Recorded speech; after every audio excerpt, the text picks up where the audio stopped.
Now, in that meeting, Finance Minister Hyun also said Seoul will continue to push for more bilateral trade pacts with Southeast Asian countries as part of the government's drive to improve the trading environment for small and mid-sized companies. But concerns still linger about Korea's seemingly insatiable appetite for free trade deals. Our Laah Hyun-kyung reports.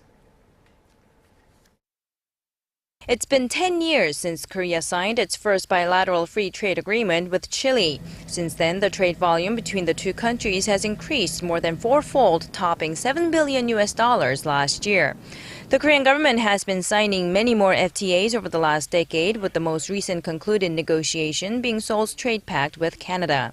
The local automobile and auto parts industry will likely benefit the most when the Canada deal takes effect. The Korea-US FTA will welcome its 2-year anniversary on Saturday, but opinions about whether the Korean economy has benefited from the much-contested deal over the past 2 years have been mixed.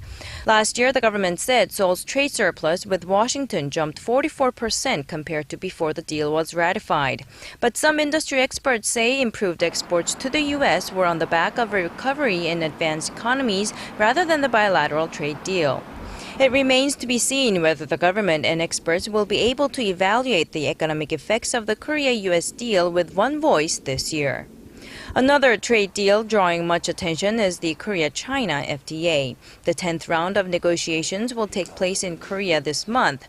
The draft for tariff concession on highly sensitive items, mostly being agricultural products from Korea, has been exchanged and will be discussed in detail at the upcoming talks.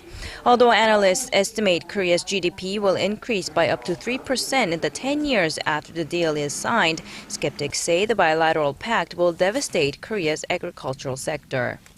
Those for and against the government's initiative to sign more free trade deals continue to lock horns, and it's still unclear whether the government's ongoing FTA negotiations will help or harm the Korean economy.